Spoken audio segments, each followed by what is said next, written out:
Picture a small candlelit room somewhere in the north of Italy, sometime in the last years of the 15th century. Outside, the streets are muddy and narrow. Horses pull carts across cobblestones worn smooth by centuries. The fastest message a person can send travels only as fast as a rider can ride. The tallest flying thing in the sky is a bird, and yet inside that room, a single human mind is drawing machines that will not exist for another 400 years. It is sketching the bones of a flying wing. It is mapping the chambers of a human heart with a precision that trained surgeons of the day could not match. It is calculating the geometry of solar power, imagining armoured vehicles that roll without horses, designing lenses that bend and concentrate light, and writing it all down in mirror script so private, so inward, that it reads like a message addressed not to the world he lived in, but to the one that was coming. That man, of course, was Leonardo da Vinci, definition, and the question that has followed him across the 5 centuries is one that has never quite been answered to anyone's full satisfaction. Was he simply a very brilliant man making educated guesses? Was he reverse engineering nature so carefully that the future was somehow already hidden inside the present, waiting for someone patient enough to find it? Or is there something stranger still going on, something that sits just at the edge of what science can comfortably explain, in the quiet territory between genius and prophecy? What does it mean to imagine something that cannot yet exist? What happens to a mind that thinks 500 years ahead of its century? How do ideas survive their inventor, travelling forward through time like light from a star that burned out long before the light arrived? And why does one man in one lifetime seem to have glimpsed so many of the shapes that the future would eventually take? If this story helps you drift a little deeper into the quiet tonight, you might consider subscribing to this channel. It is a small gesture, but it genuinely keeps these nighttime journeys going, and it gently reassures the algorithm that you enjoy wandering through the minds of people who refuse to be contained by their own century. And if you're still awake for just a moment longer, leave me a comment telling me where in the world you're listening from.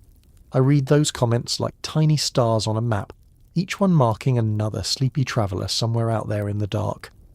Now, take a slow breath in and let it fall away. Feel the quiet around you deepen.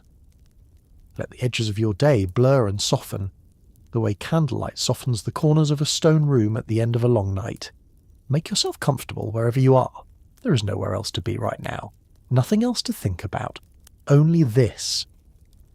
Let us drift backward now, gently, through 5 centuries of forgetting and rediscovery, back to a world made of ink and parchment and firelight, to a workshop where one man was quietly drawing the future. There is a particular kind of loneliness that belongs only to people who think too far ahead. You arrive at places before the roads to them have been built. You describe things for which no one yet has words. You sketch machines that the materials of your century cannot build, and mechanisms that science of your age cannot explain. Leonardo da Vinci spent most of his adult life in exactly this condition, a man fully present in the 15th century who was simultaneously and somewhat helplessly resident in a future he would never see. He was born in the spring of 1452 in the small Tuscan hill town of Vinci, the illegitimate son of a local notary and a peasant woman, raised at first by his grandparents, then absorbed into his father's household where he was educated but never quite fully claimed. That early ambiguity, belonging and not belonging, seeing everything from just slightly outside the frame, may have had something to do with what he became. Think about what it must have felt like to be him.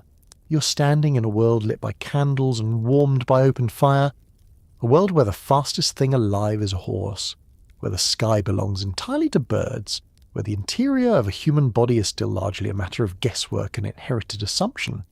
And yet your mind keeps arriving, uninvited, at places your century has no name for. You reach for a tool to build what you are imagining, and the tool does not exist yet. You reach for a word, and the language of your time has not made it.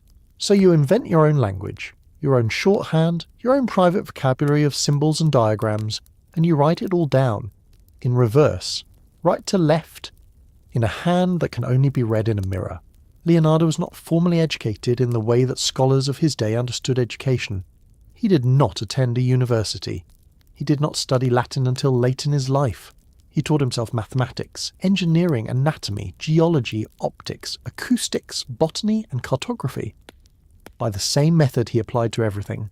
He looked carefully and for a very long time, and then he drew what he saw, and then he thought about why it looked the way it did. His notebooks were not finished documents intended for other readers. They were conversations he was having with himself, thinking made visible, curiosity given form. What emerges from those thousands of surviving pages is a portrait of a mind that could not stop. He was constitutionally incapable of looking at a thing and not wanting to understand it from the inside out. A bird in flight became an investigation into the mechanics of lift. A whirlpool in a stream became a study in fluid dynamics. A wrinkled face became a meditation on the relationship between time and tissue. He once spent 4 years studying the way water moves, filling page after page with diagrams of currents and eddies that would not find their theoretical equivalent for another 2 centuries. And yet for all this, Leonardo considered himself first and always a painter.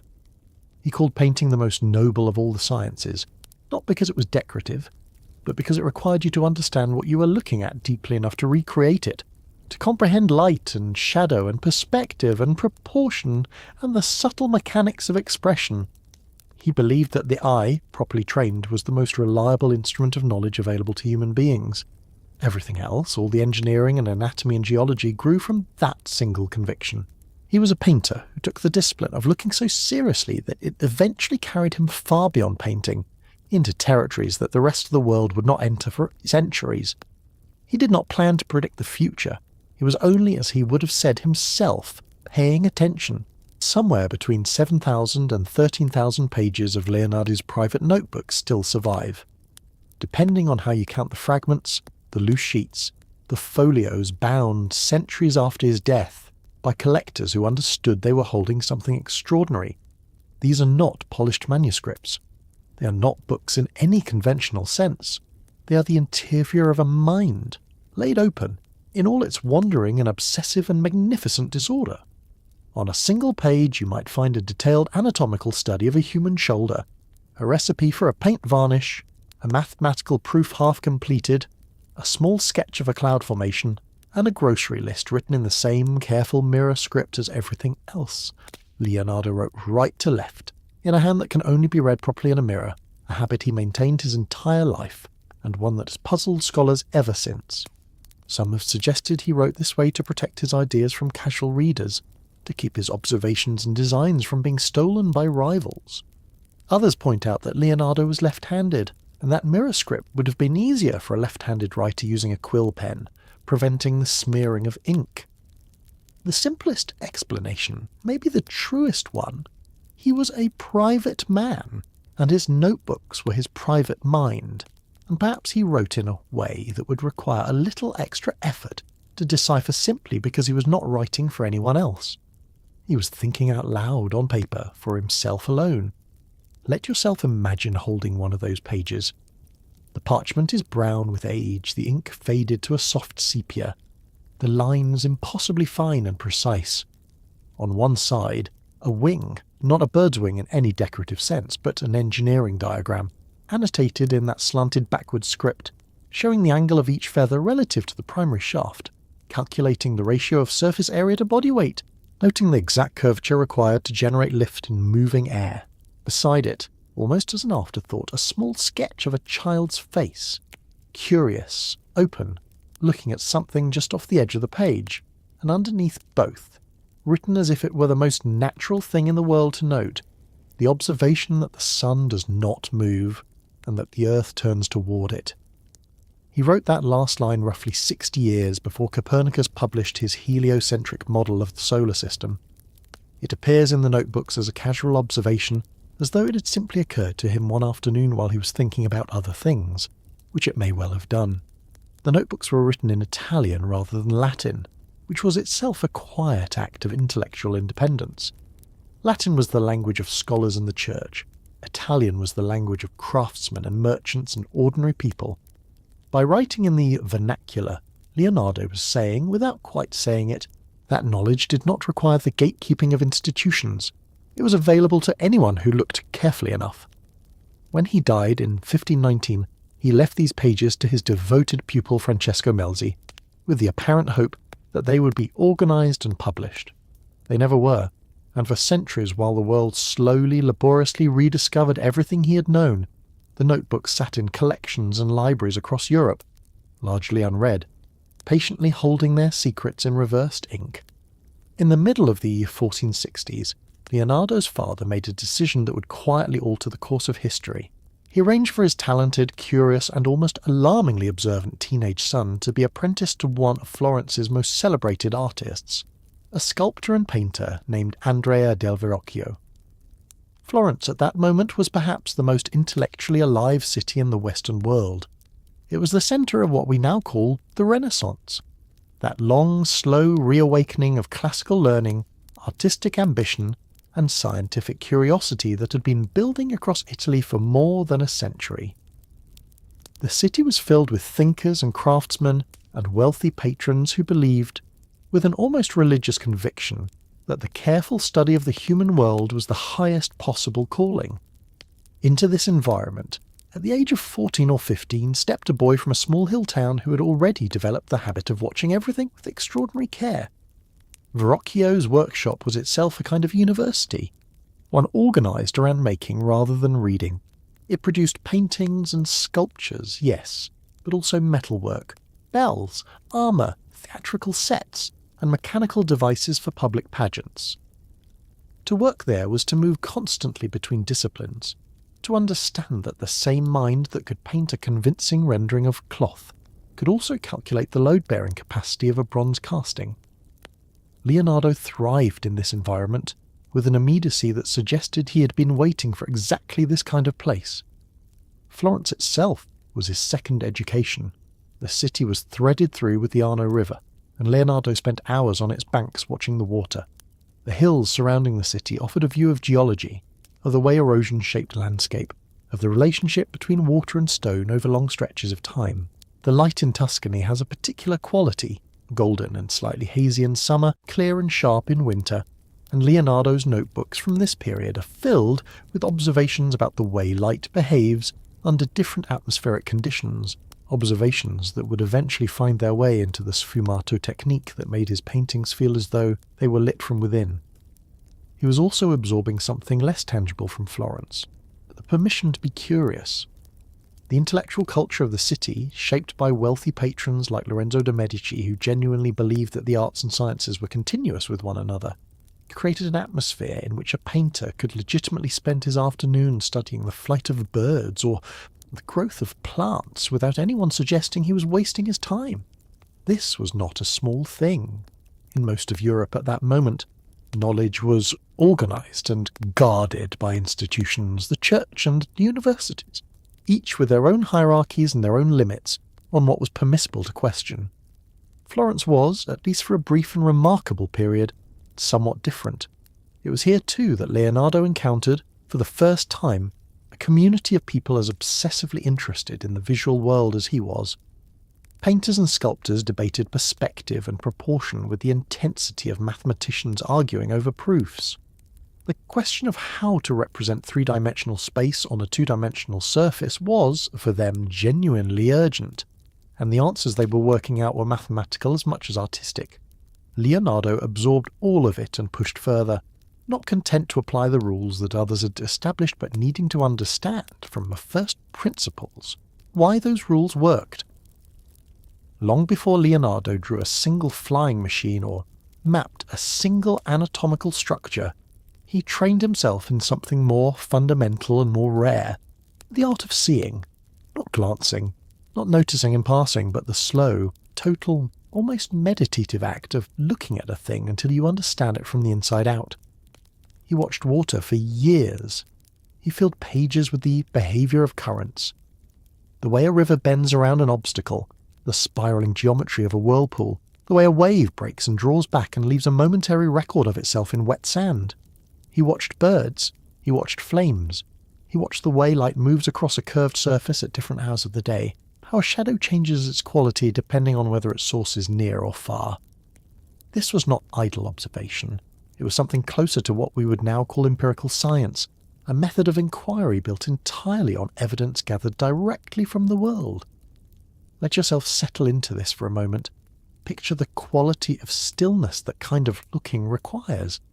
Not the busy, fragmented attention of a mind moving quickly from one thing to the next, but the deep, slow, patient attention of someone who has decided that this one thing, this candle flame, or this running water, or this wing moving through air, is worth every minute of the time they can give it.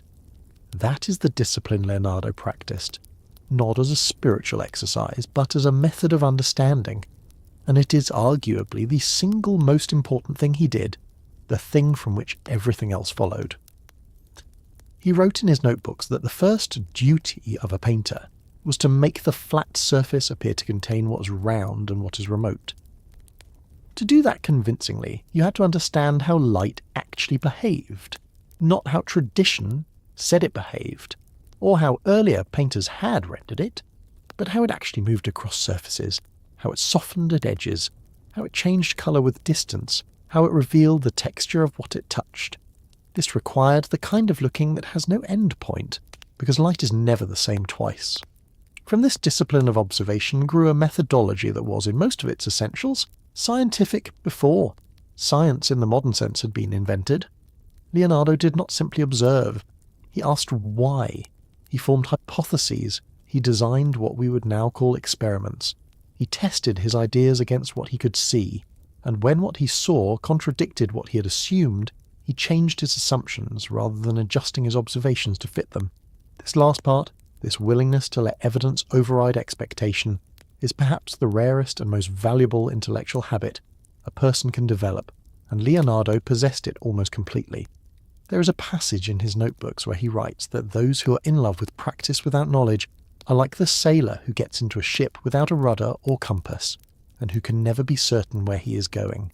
But equally, he says elsewhere, those who study theory without practice are like a painter who copies other paintings rather than looking at the world. He held these two things together, observation and understanding, the particular and the general, in a balance that very few minds in any century managed to maintain. That balance is what made him not just a brilliant observer, but a genuinely original thinker, someone who did not merely accumulate knowledge, but transformed it. At some point in the 1480s or 90s, Leonardo began a project so ambitious, so careful, and so far ahead of its time that it would not be properly understood for another century. He began to dissect human bodies, not casually, not quickly, but with the same slow, systematic attention he brought to everything. He dissected, by his own estimate, somewhere between 30 and 40 human corpses over the course of his life, working by candlelight in the cold rooms of hospitals in Florence and Milan and Rome, often through the night, drawing what he found with a precision that no artist or physician before him had ever achieved. He drew muscles in layers, the way a modern anatomical textbook would, peeling back one system at a time to show what lay beneath. He drew bones from multiple angles. He drew the chambers of the heart, the branching of the lungs, the structure of the eye. Think about what this cost him, not in the abstract, but physically and psychologically. Working with a cadaver by candlelight in an era before refrigeration meant working fast, in difficult conditions, in the presence of the smell of decay. He writes in his notebooks, matter-of-factly and without apparent complaint, about the challenge of completing a study before decomposition made it impossible to continue. He describes sharing the space with other students of anatomy working together in shifts. He notes with something that might be dry humour, this is not a pursuit for men who are squeamish. And then he goes straight back to the diagram of a joint he was working on. He was also doing something that was, in the strictest terms, operating in a legal and religious grey area. The dissection of human bodies was permitted in some circumstances, primarily for the education of physicians, but it was closely regulated and not at all culturally neutral.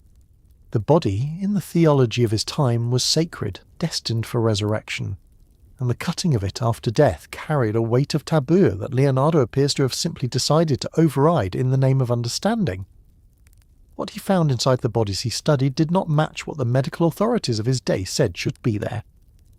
The inherited anatomy of the Greek physician Galen, which had been the basis of European medicine for more than 1,000 years, was wrong in numerous significant ways.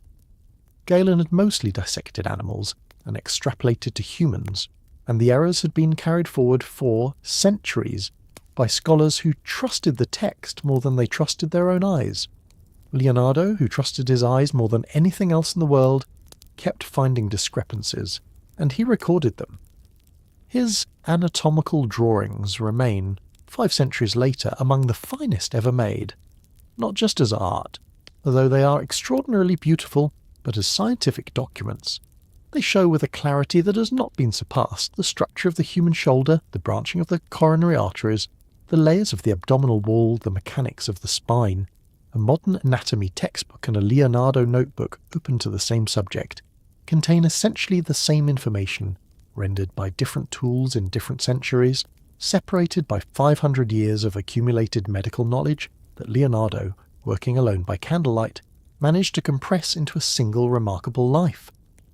Of all the things Leonardo observed and recorded in his anatomical studies, perhaps none was more quietly astonishing than what he understood about the human heart.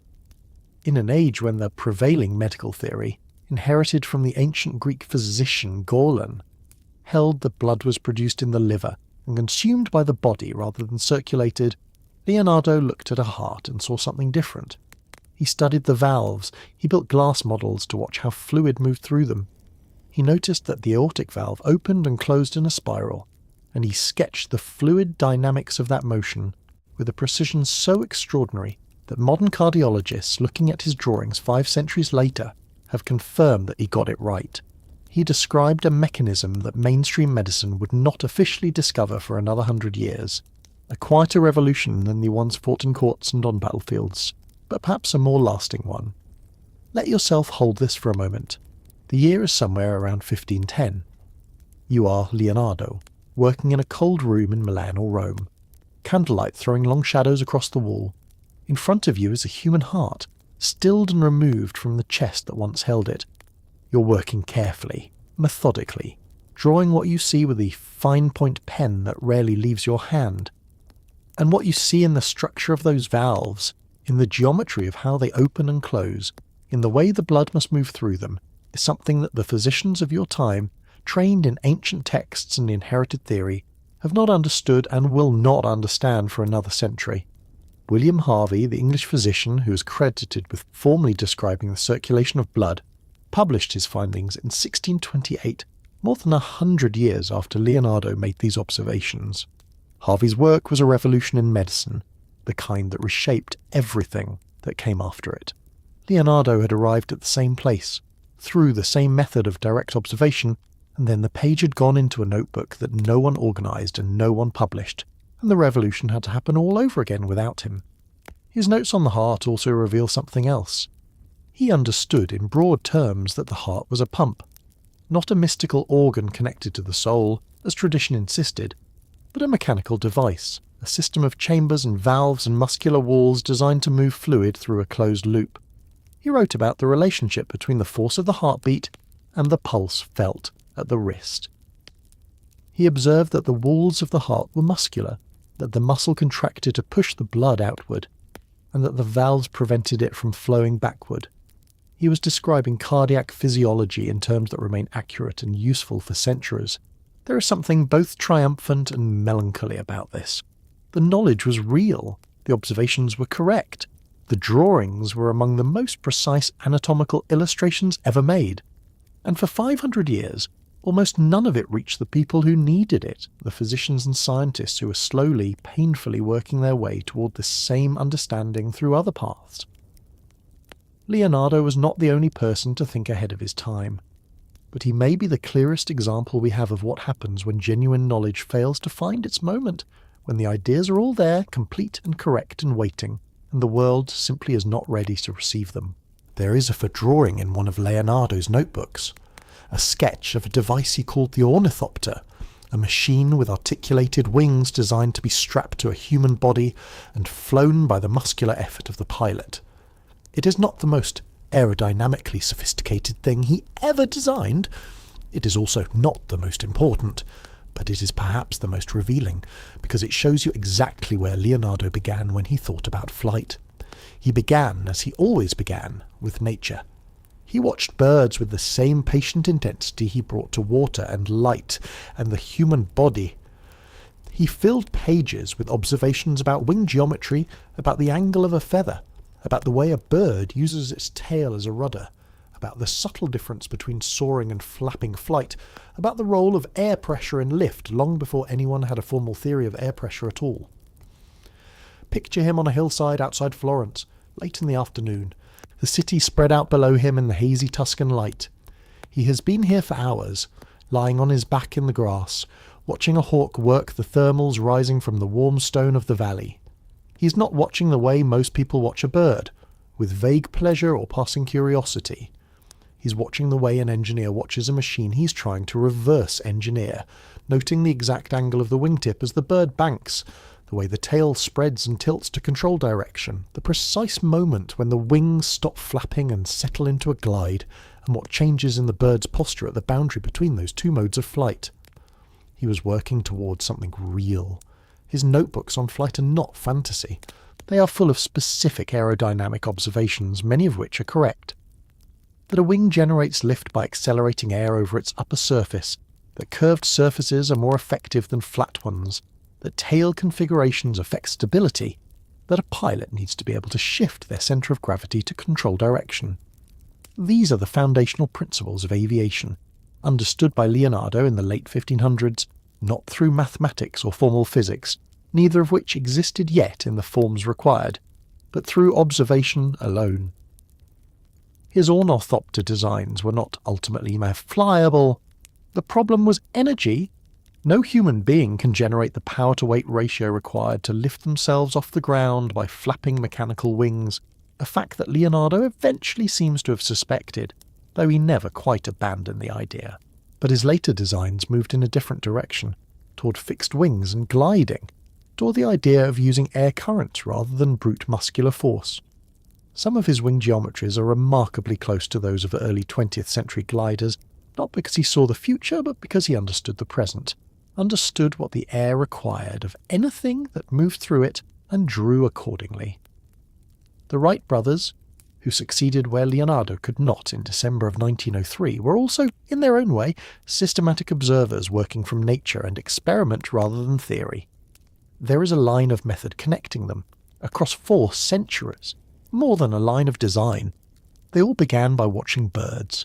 They all understood, before they understood anything else, that flight was a problem of balance and control as much as of lift and thrust. Leonardo simply arrived at that understanding 400 years too early for the materials and the engines to be there waiting for him. Among Leonardo's most frequently reproduced sketches is a design for what he called an aerial screw, a device consisting of a large helical surface like a screw thread, unwound and flattened into a spiral, mounted on a vertical shaft and intended to be spun rapidly enough to generate upward lift. If you look at it for long enough, and if you know what a helicopter looks like, the resemblance is difficult to ignore. Leonardo's notes on this device suggest he believed that if the screw were made of linen, stiffened with starch, and spun fast enough, it could compress the air beneath it and rise. He was not entirely wrong about the principle. He was working, as he always was, from observation rather than theory, from the way a drill bites into wood, from the spiralling motion of seeds falling from certain trees, from the geometry of movement that nature seemed to prefer. The problem was not the idea. The problem was the materials and the power source, neither of which the 15th century could provide. Let the gap between vision and capability sink in quietly for a moment. He had identified a real aerodynamic principle, the same principle that lifts a helicopter from the ground, and he had no way to do anything with it, because the materials that would be needed to build a rotor blade light enough and strong enough to spin at the required speed did not yet exist, and the engine that would spin it would not be invented for another 4 centuries. He was standing at the beginning of a road that had not been built yet, looking toward a destination he could see clearly, with no way to take the first step. This is the recurring condition of Leonardo's technological imagination. He understood the principle. He could describe what was needed. He could draw it with extraordinary precision, and then he would set the drawing aside and move on to something else, because there was nothing more he could do with it in his own time. The notebooks are full of these moments, ideas complete in their logic, impossible in their materials, waiting patiently for a future that had not arrived. the aerial screw sketch is usually dated to around 1489 or 1490. The first practical helicopter flight took place in 1936, when the German engineer Heinrich Fock flew his Focke-Wulf F. Rudibus 61 in a controlled sustained hover. Thus, the gap between Leonardo's sketch and that moment is roughly 445 years. In historical terms, that is an enormous stretch of time. In terms of the underlying idea, the two things are the same idea. Historians of technology are sometimes careful to note that Leonardo's aerial screw would not, in fact, have worked as he designed it. The linen would have twisted and torn. The hand-cranked power available to the operators standing beneath it was inadequate by a very large margin. The design was, in engineering terms, not functional, but functional is not the only category that matters. The idea was sound, the principle was correct, and in the history of technology, the sound idea frequently arrives centuries before the materials and energy sources needed to realize it. And it is the idea, not the prototype, that eventually matters. In 1482, Leonardo wrote a letter to Ludovico Sforza, the Duke of Milan, offering his services as a military engineer. The letter is one of the more remarkable documents of the Renaissance, not because of its modesty, which it lacks entirely, but because of the precision and confidence with which a 30-year-old artist and self-taught engineer describes capabilities that no one else in Europe could offer. Among the things he promises is a design for covered vehicles, safe and unassailable, which will enter among the enemy with their artillery. What he's describing, in the careful circumlocution of a man pitching himself to a potential employer, is an armoured fighting vehicle. His sketches of this machine show a low, circular, turtle-like shell supported on wheels, with cannons projecting from ports around its circumference, capable of being driven by men inside turning hand cranks. If you have ever seen an illustration of an early 20th century tank, the resemblance is enough to make you pause. Not the mechanical details, which are entirely different, but the concept, the fundamental idea of a vehicle that is both weapon and protection simultaneously, a machine that carries its occupants safely through a hostile environment while delivering force outward in multiple directions. That idea, which Leonardo sketched in a Milanese notebook more than 400 years before the British Army deployed the first armoured fighting vehicles on the Somme in 1916, was complete in his mind in its essential logic. Think about what problem he was solving and how he was solving it. Battlefield casualties in the 15th century were, in large part, a function of exposure. Infantry soldiers were extraordinarily vulnerable while they crossed open ground toward an entrenched enemy. Artillery could not move quickly enough to be effective in fast-changing situations. What was needed was something that combined mobility and protection, something that could move through fire and return fire simultaneously. Leonardo looked at this tactical problem the way he looked at every other problem, as a design challenge, and he applied to it the same methodology. Observe what is needed, understand the underlying physics, draw the solution. The detail that historians find most interesting in the armoured vehicle sketch is a small apparent flaw. The gearing arrangement Leonardo drew for connecting the hand cranks to the wheels is designed in such a way that turning the cranks would cause the front and rear wheels to rotate in opposite directions, making the vehicle unable to move forward. Some scholars believe this was a deliberate mistake, a piece of embedded sabotage designed to ensure that the design could not be misused by anyone who stole the notebook. Others think it was simply an error, the kind of oversight that happens when you're designing systems of great complexity without a team of engineers to check your work. Leonardo was one person, working alone, across an enormous range of disciplines simultaneously. He was perhaps the most systematic thinker of his century, but he was still one person. And the occasional error is not only understandable, but arguably reassuring. The armoured vehicle was never built for Ludovico Sforza. Most of Leonardo's military designs remained on paper, but the thinking behind them, the application of engineering logic to the problem of warfare, the understanding that the future of combat would be increasingly mechanical, rather than purely physical, was entirely correct. It would just take humanity 4 more centuries to arrive at the same conclusion through other roads. Not every one of Leonardo's ideas was a weapon. Some were quieter, more patient, more attuned to the long game that nature plays with energy. Among his notebooks are designs for what he called a solar concentrator, a large parabolic mirror made of polished metal segments, curved to focus the rays of the sun onto a single point with enough intensity to boil water, to heat a furnace, or to drive an industrial process. He intended it, in part, as a practical tool for the textile industry of his day, a way of heating water for dyeing fabrics without the expense of fuel. But the underlying principle, the idea that sunlight could be gathered and concentrated and put to work, is something that engineers in the 21st century are still refining in arrays of mirrors spread across desert landscapes, performing essentially the same function Leonardo sketched in a Florentine notebook 500 years ago. Let that sit with you for a moment in the quiet. Somewhere in the Atacama Desert in Chile, or the Mojave Desert in California, or the plains of southern Spain, there are fields of mirrors, hundreds of them, arranged in careful parabolic curves, all tilted to concentrate the light of the sun onto a central tower. The light heats a fluid. The fluid drives a turbine. The turbine generates electricity for thousands of homes. The technology is 21st century. The principle is Leonardo's, observed and sketched in a notebook around 1490, filed away, forgotten, and then independently reinvented in the modern era by engineers who may never have known he got there first.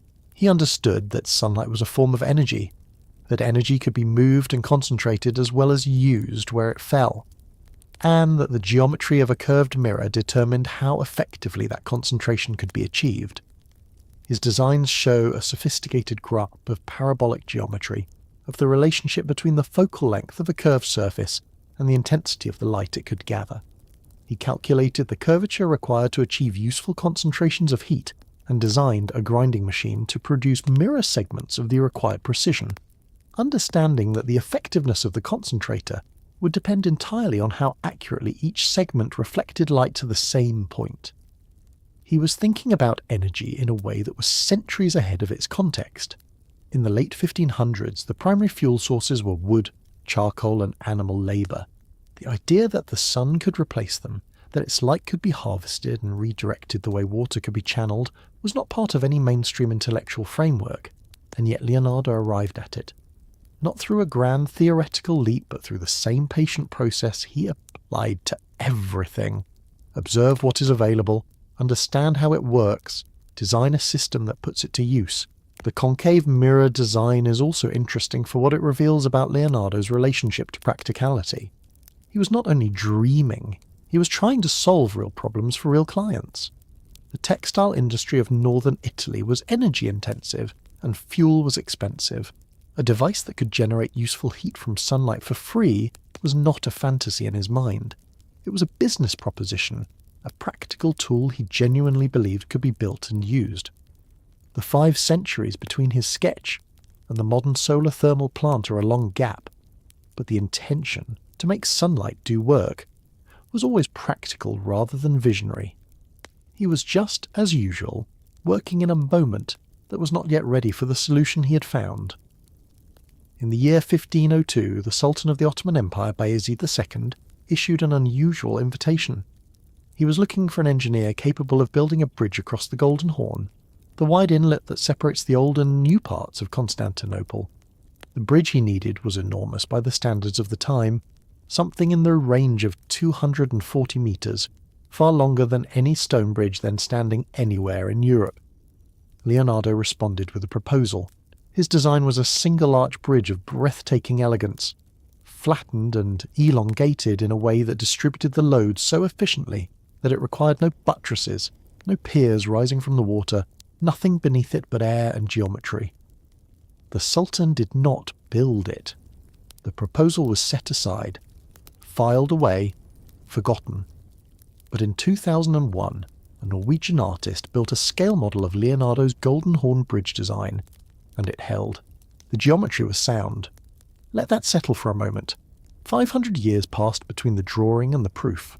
5 centuries of bridges built by other hands using other methods, and then a scale model constructed from a notebook sketch, standing without modification, confirming what Leonardo had calculated in the early 1500s, with no computer, No structural engineering software, no materials testing laboratory, nothing but observation, mathematics, and an understanding of how load moves through a curved form that he had arrived at, as he arrived at almost everything, by watching nature.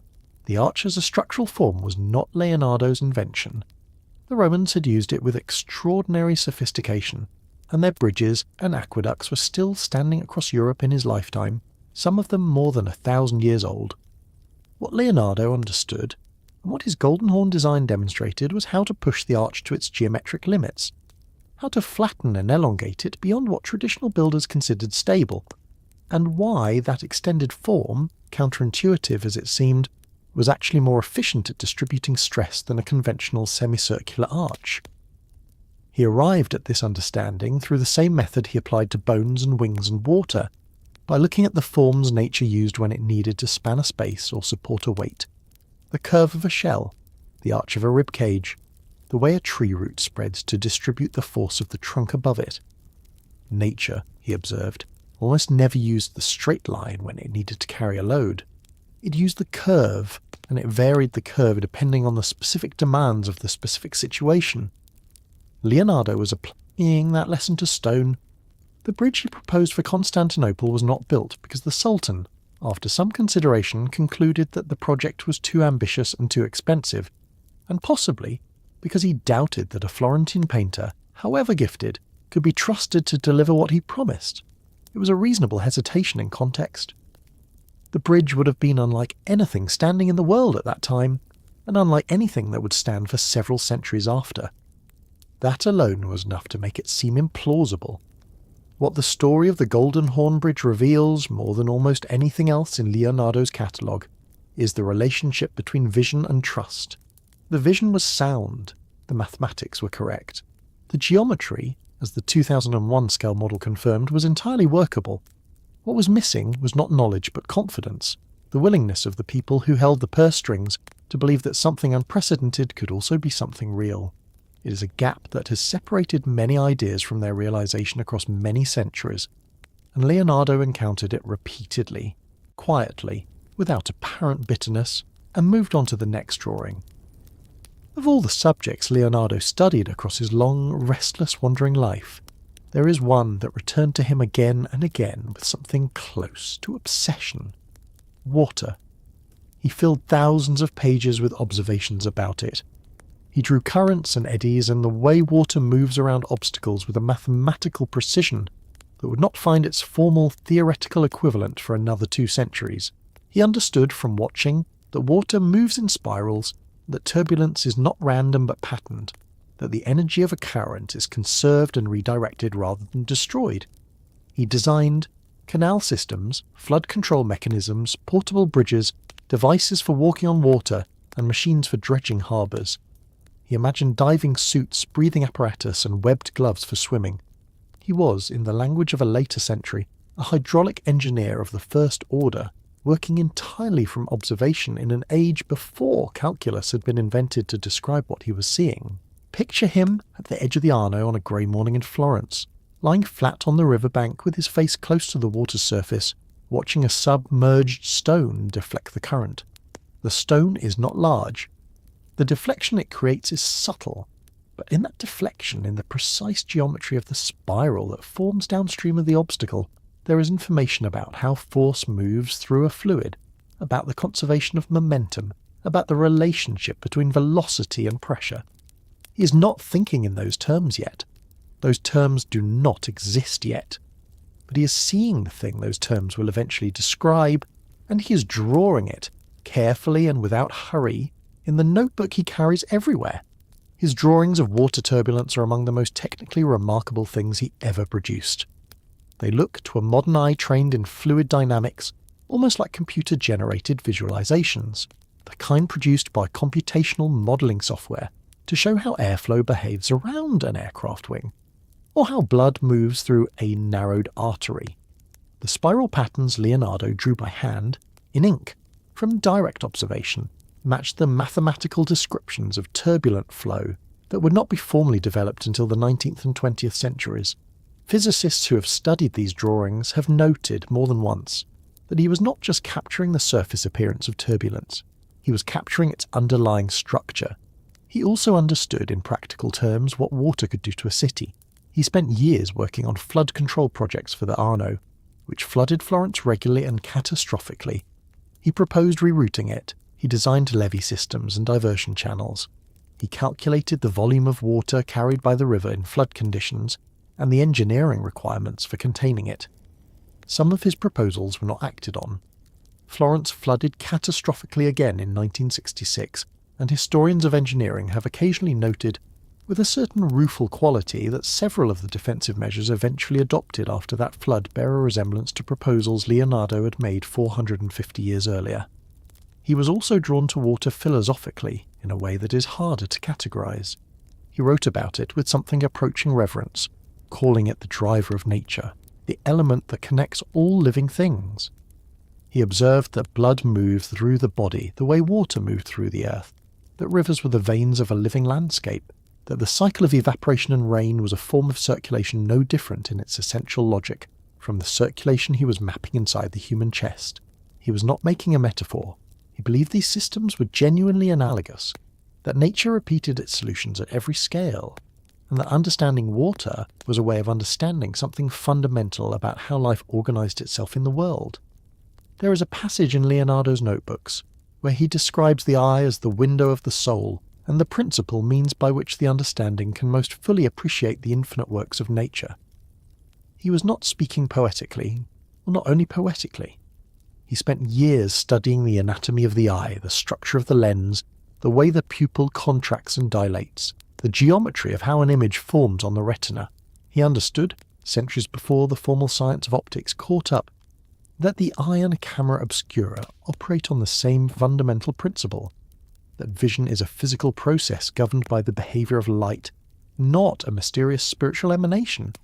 He designed improved lenses, he worked out the optics of magnification, he drew diagrams of how light bends when it passes from one medium to another. Close your eyes for just a moment and think about what it means to see. Light enters through the curved surface of a lens, it bends, it converges, it forms an image on a surface at the back of a dark chamber. The image is inverted. Your brain corrects for this so smoothly and so automatically that you're never aware it is happening. The eye is, in every mechanically important sense, a camera, and a camera is an artificial eye, and the lens that sits in the front of each device operates according to the same optical laws, regardless of whether it is made of protein and water or of ground glass. Leonardo understood this. He understood it in the late 1400s, more than a century before Galileo pointed a telescope at the moons of Jupiter, and more than 4 centuries before the invention of photography made the principle ordinary. His interest in optics grew directly from his work as a painter. To paint convincingly, you had to understand how light reached the eye, how it changed as it crossed distance, how it interacted with different surfaces, how the apparent colour of an object was affected by the colour of the light falling on it, and by the colours of the objects surrounding it. These were not abstract questions for Leonardo. They were practical problems with practical solutions, and he approached them with the same combination of direct observation and geometric reasoning he applied to everything else.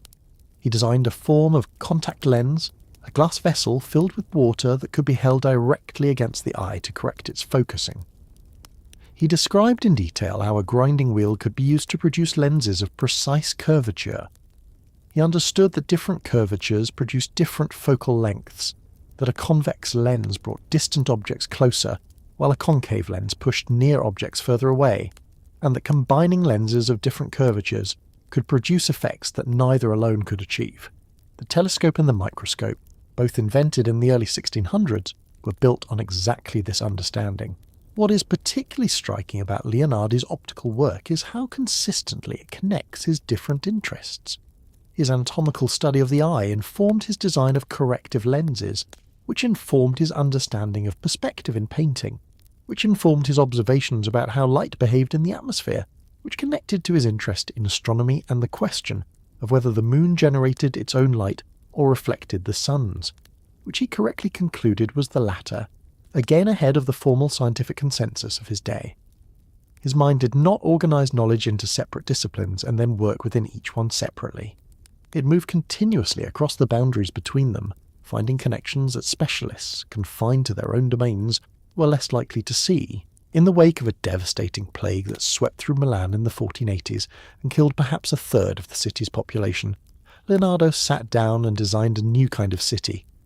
Not a new building or a new district, but an entirely reconceived urban system, planned from the ground up around the movement of people, goods, water, and waste. His ideal city was to be built on 2 levels. The upper level would be for pedestrians and light traffic, clean and well ventilated with wide streets and open public spaces. The lower level would be for wagons, heavy carts, and the removal of waste and sewage, hidden underground, out of sight and out of the air that people breathed. Water would circulate through the city in a planned network of canals and aqueducts. Streets would be wide enough to prevent the overcrowding that helped disease spread. The logic was epidemiological before epidemiology existed as a word. Think about what he was looking at when he designed this. Milan in the late 1400s was a dense, chaotic, and in many ways profoundly unhealthy place. Streets were narrow and often unpaved.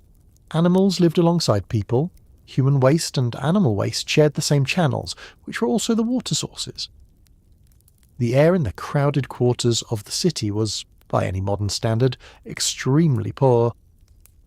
When plague arrived, as it did repeatedly throughout the medieval and early modern period, it moved through these conditions with terrible efficiency. Leonardo had watched it happen. He had seen what a city built for medieval life did to the bodies of the people who lived in it, and he had applied to that observation the same analytical intelligence he applied to everything.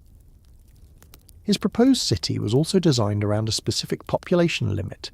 He believed, based on his calculations of water supply and waste removal capacity, that a city of 30,000 people was the maximum size that could be managed healthfully. Beyond that, the infrastructure could not keep pace with the biological demands of the population. This idea that cities have optimal sizes determined by their carrying capacity is one that urban planners in the 21st century continue to discuss, under different terminology but with essentially the same underlying logic. He thought about air circulation. He noted that streets oriented to catch the prevailing winds would remain cleaner than streets that trapped still air. He thought about the placement of markets relative to residential areas, and about the distance between butchers and bakers, understanding intuitively what germ theory would later confirm, that proximity to certain activities created health risks that distance could mitigate. He thought about gardens and green spaces not as luxuries but as functional components of a healthy urban environment, necessary for air quality and for the psychological well-being of the people living there. None of his ideal city was ever built.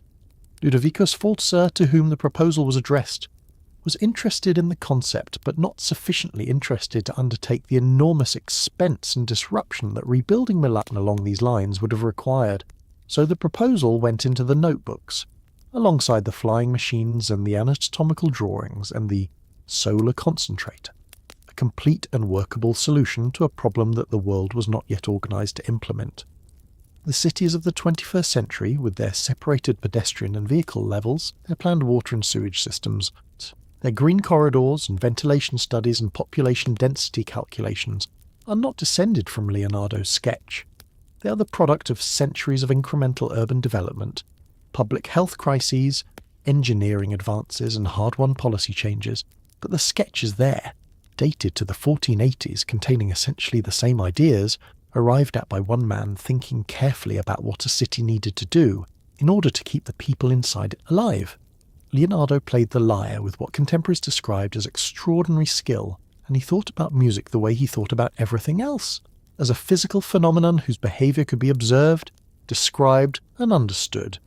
He wrote about the relationship between the frequency of a sound and the length of a string, about the way vibrations travel through different materials, about harmony as a mathematical relationship between whole numbers, about the geometry of sound waves moving through air. He designed musical instruments, including what appears to be an early version of a mechanized drum, and a device he called the viola organista, a keyboard instrument in which strings are set vibrating not by being plucked or struck, but by being continuously bowed by a rotating wheel. The viola organista was built and played publicly for the first time in 2013, 500 years after Leonardo imagined it. Let that number stay with you. 500 years between the design and the first performance. The instrument that Leonardo sketched in his notebook, worked out in careful mechanical detail, describing the rotating wheel and the ball mechanism and the keyboard action that would bring the wheel into contact with the strings, sat in an archive for 5 centuries before anyone built it and played it and heard what it sounded like. The people who first heard it in 2013 were hearing something Leonardo had heard only in his imagination, a sound that existed, fully formed, in the mind of a man who died in 1519. His approach to music was typical of everything he did. He did not treat it as a purely aesthetic experience, something to be appreciated through feeling alone.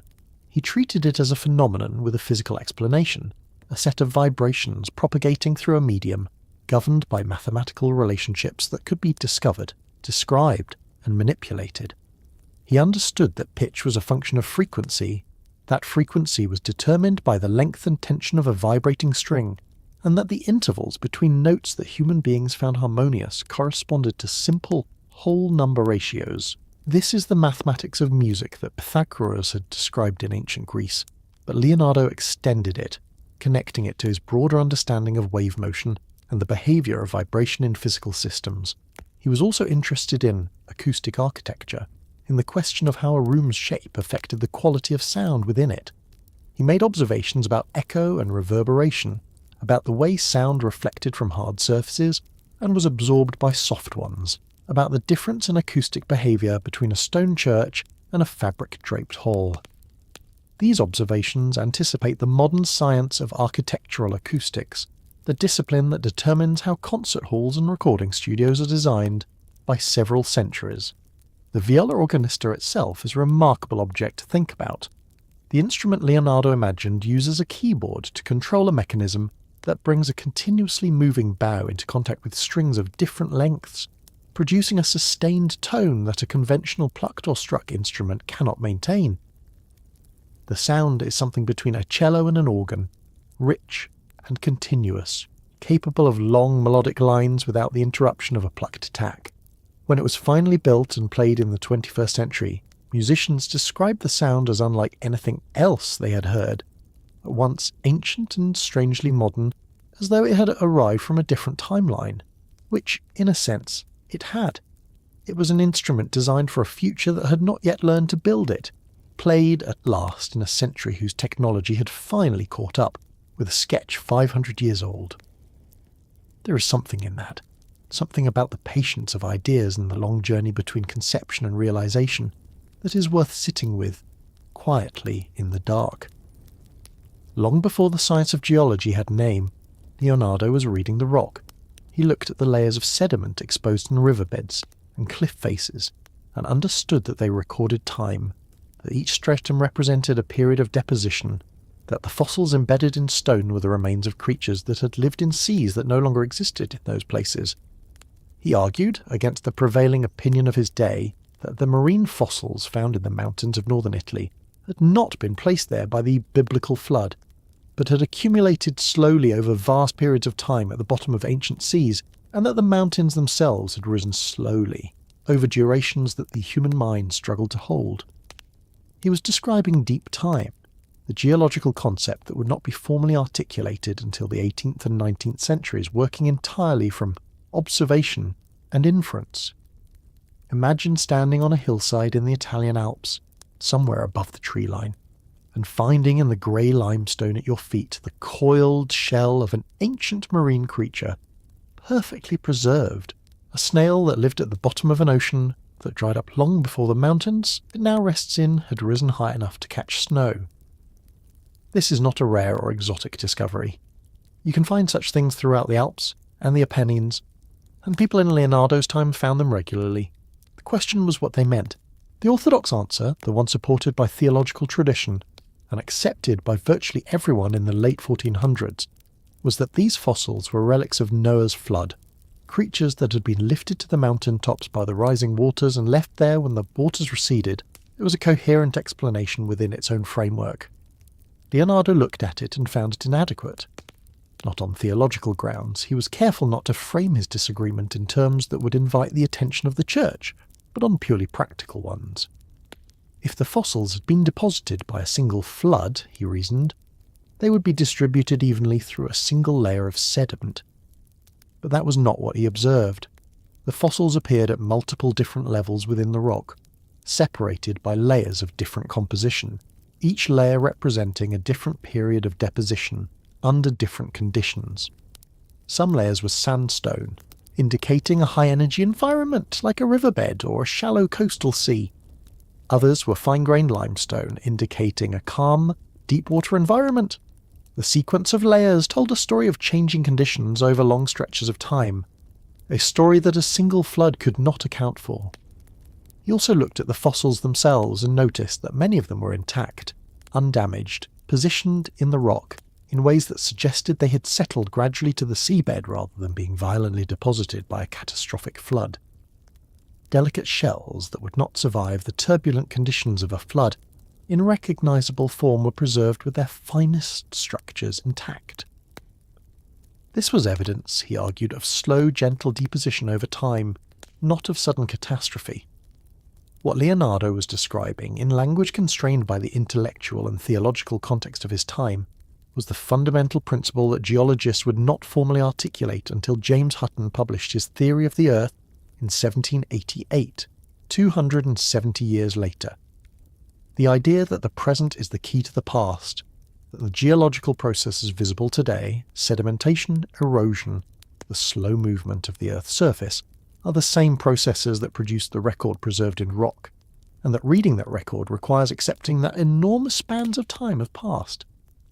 Leonardo looked at the mountains of northern Italy and understood, from what was lying in the stone beneath his feet, that the world was very old. He just had no language yet for exactly how old. Among the more surprising items in the catalogue of Leonardo's inventions is a design for a robotic suit of armour, an articulated mechanical figure capable of sitting, standing, moving its arms and opening and closing its jaw, all driven by a system of cables, pulleys, and gears, operated from the outside. He built it, or something like it, apparently as an entertainment for courtly celebrations in Milan, a spectacular automaton dressed in the style of a German knight. The internal mechanism, as reconstructed by modern roboticists from his sketches, is technically coherent. It would have worked. And while a costumed automaton might seem a long way from the industrial robots of a later century, the underlying principle, a mechanical system designed to replicate or extend the movements of the human body, is precisely the same. Settle into the strangeness of this for a moment. It is the 1490s. You are a guest at a courtly celebration in Milan, the kind of elaborate evening entertainment that the Italian nobility of the period regarded as a serious art form. The hall is lit by hundreds of candles. There is music, there is dancing, there is food of extraordinary elaborateness. And then, at some point in the evening, a figure in German plate armour stands up in the middle of the room and begins to move. It sits, it stands, it raises an arm, it turns its helmeted head, it opens its visor to reveal not a face but the interior of a mechanical device. Gears and cables and counterweights arranged inside the shell of a suit of armour with the same careful logic that Leonardo arranged muscles inside the shell of a human body. The guests at that dinner, if they knew what they were looking at, were watching the first robot in recorded history perform for them. Whether they thought of it in those terms is another question. They may have regarded it as a very clever piece of theatre, which it also was. The line between a mechanical spectacle and a technological demonstration was not clearly drawn in the Renaissance, and Leonardo, who understood showmanship as well as he understood mechanics, was probably happy to let the two blur. His design for the mechanical knight grew directly from his anatomical studies. He had spent years mapping the mechanical systems of the human body, understanding how muscles and tendons and bones work together as a system of levers and pulleys to produce movement. The automaton was, in a sense, a simplified external model of that system, replacing muscles with cables, bones with metal plates, and the metabolic energy of a living body with the mechanical energy stored in springs or provided by an operator turning a crank. The principle was the same, only the materials and the power source were different. Modern roboticists who have studied Leonardo's mechanical knight designs have noted that the basic architecture he used, A skeleton of rigid members connected by joints and actuated by cables running over pulleys is essentially the same architecture used in many contemporary robotic systems. The specific implementation is entirely different. The materials, the power sources, the precision of the components. But the underlying logic of how to make a rigid structure move in ways that approximate the movements of a human body has not changed fundamentally. He was working at the beginning of a line that runs directly to the present. There is also something philosophically interesting about the mechanical knight in Leonardo's broader body of work. It suggests that he understood the human body not merely as a subject of observation, but as a design to be understood and potentially replicated. He was not drawing a line between the organic and the mechanical. For him, the body was already a machine, an extraordinarily sophisticated one, and a machine was a simplified body. The boundary that later centuries would draw so sharply between living things and constructed things was, for Leonardo, considerably more permeable. In one of his notebooks from the 1490s, Leonardo sketched a device he described as a tent of linen, if it be of 12 braccia breadth and 12 in depth, allowing a man to throw himself from any great height without sustaining any injury. What he's describing, in the measured language of a man making a practical note to himself, is a parachute. He did not use that word. The word did not yet exist. But the object he described, a conical canopy of linen stretched over a rigid frame, large enough to slow a falling body to a survivable speed, is instantly recognizable. In 2010, a British skydiver named Olivier Vietti-Tepa had a parachute built to Leonardo's exact specifications, using only materials that would have been available in the 15th century, and jumped from a hot air balloon above South Africa. It worked. Think about the intellectual path that leads to that design. You have to understand that air has weight and resistance, that a falling body generates drag in proportion to the surface area it presents to the air beneath it, and that if you can make that surface area large enough relative to the weight of the body, the drag will equal the gravitational pull and the descent will slow to something survivable. This is not obvious. It requires a mental model of air as a physical medium with real mechanical properties, something that resists and supports and pushes back, rather than simply an absence of solid matter that a falling object passes through on its way to the ground. Leonardo had that mental model because he had watched birds and because he had thought carefully about how wings worked. He understood that air behaved like a fluid under certain conditions, that it had pressure and density, and that objects moving through it experienced forces that depended on their shape and speed and the direction of their motion. He had arrived at this understanding while thinking about flight, while trying to work out why a bird with a given wingspan and a given body weight could sustain itself in the air at a given speed. The parachute was, in a sense, a byproduct of that thinking, the answer to a different but related question. Not how do you stay up, but how do you come down safely? His specified dimensions, 12 braccia in breadth and depth, translate to roughly 7 meters, which is somewhat larger than the parachutes typically used in the 21st century. Modern parachutes are designed using precise calculations of canopy area, porosity, and deployment dynamics that Leonardo did not have access to. He was working from first principles, and as it turned out, erring on the side of caution. The parachute Vietti-Tepa used in his 2010 test was slightly modified to improve stability during deployment, but the fundamental dimensions Leonardo had calculated by observation and reasoning alone were close enough to workable that the jump was completed safely. There is a gentleness in this particular invention that is worth noting. The flying machines and the armoured vehicles and the military engineering were responses to the drama and ambition of Leonardo's world, to the wars and the power struggles and the great engineering projects of the Italian Renaissance. The parachute is something quieter.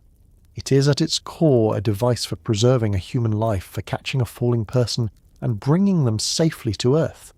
The problem it solves is not conquest or production or spectacle. It is simply survival, and Leonardo, who spent so much of his professional life designing things for powerful patrons with grand ambitions, also found time to think carefully about how to keep a person alive if everything else went wrong. That feels, 5 centuries later, like the kind of thought worth having. Leonardo was aware of the printing press. Gutenberg's invention had spread across Europe during his lifetime, and he understood its implications. But what he imagined, in some of his mechanical sketches, went somewhat further, toward machines that could automate not just the impression of type onto paper, but aspects of the production process that Gutenberg's system still required human hands to manage. He designed an automated page-turning mechanism. He sketched what appears to be a device for the rapid and even distribution of ink. He thought about the mechanical problem of consistent pressure across a printed surface with the same attention he brought to every other mechanical problem, looking for the inefficiency, the place where human effort could be replaced by geometry and leverage. He did not build a better press. But he was thinking about the problems that would eventually produce one. Consider what the printing press meant to the world Leonardo lived in. When Gutenberg's press began producing books in the 1450s, the effect on European intellectual life was roughly comparable to what the internet would produce in the 1990s. Ideas that had previously circulated slowly, copied by hand in monasteries and libraries, could now be reproduced in hundreds or thousands of identical copies and distributed across the continent. The speed of knowledge transfer increased by an order of magnitude. The cost of access to that knowledge dropped dramatically. Literacy spread, heresy spread, scientific ideas spread. The world was changing faster than any previous generation had experienced. And Leonardo, who was a child when Gutenberg's press was just beginning to transform the book trade, grew up in the middle of that transformation.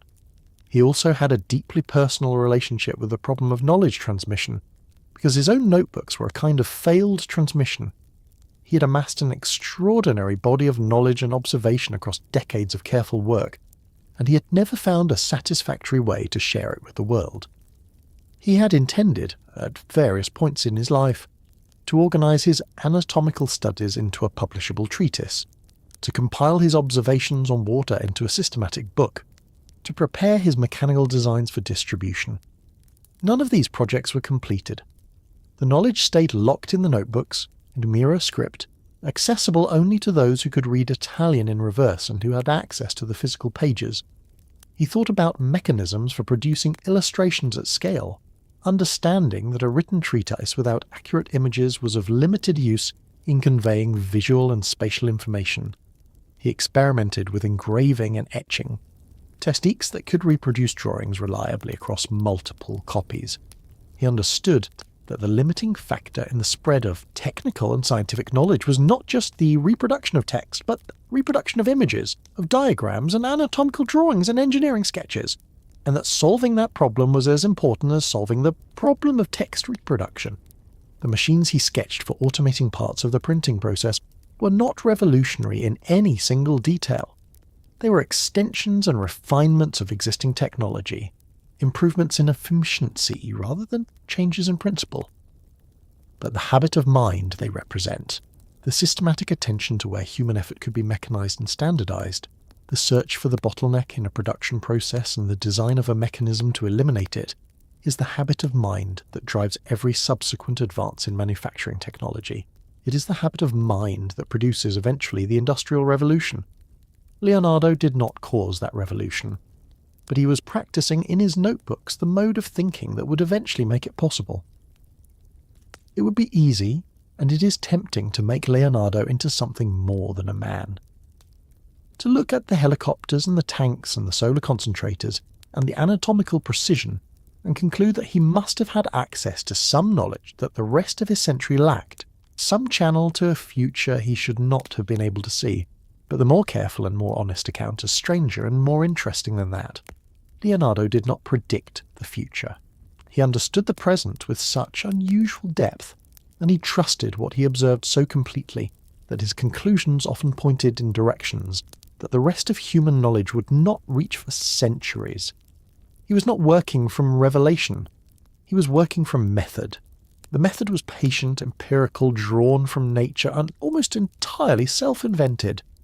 And yet there are things he missed, important things, obvious things in retrospect that seem puzzling in their absence from the work of a mind so clearly capable of enormous insight. He understood from watching that air had physical properties and exerted real force on moving objects, but he did not arrive at a formal principle of lift in the sense that modern aerodynamics understands it. He observed that the heart moved blood, but did not fully articulate the closed-loop nature of the circulatory system in the way Harvey eventually would. He understood wave motion in water, but did not extend that understanding fully to sound and light, both of which are wave phenomena that he observed, but did not theorize with the same precision. These gaps are not failures of intelligence. They are the natural consequence of working alone, across too many domains simultaneously, without the accumulated theoretical scaffolding that later generations would provide. Science, as it eventually developed, was not a solo enterprise.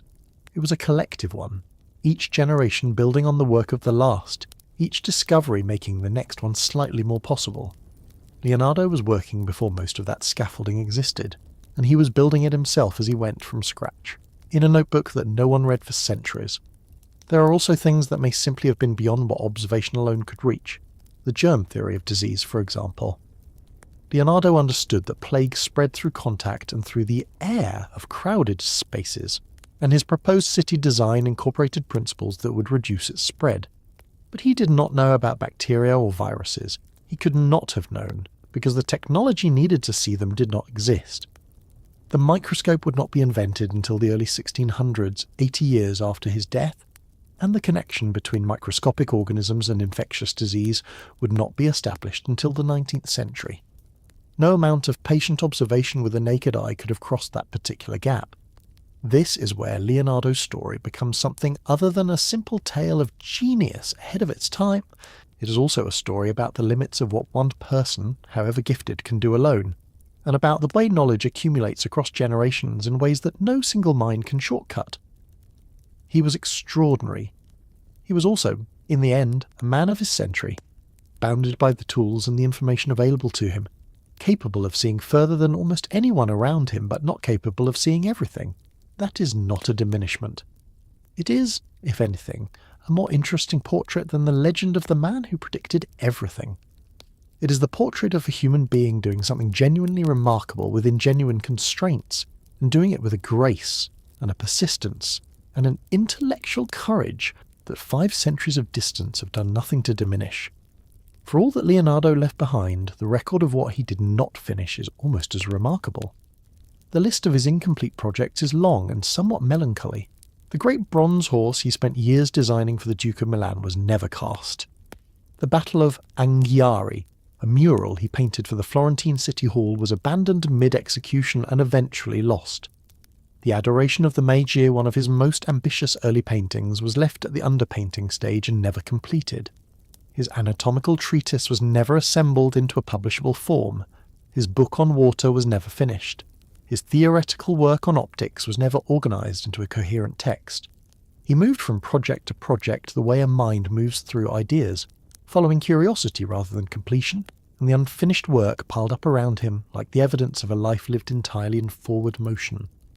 There is a particular kind of person who finds finishing things almost physically uncomfortable, not because they are lazy, and not because they lack the discipline to complete what they begin, but because the moment a thing is finished, it is also fixed, closed, no longer capable of becoming something different.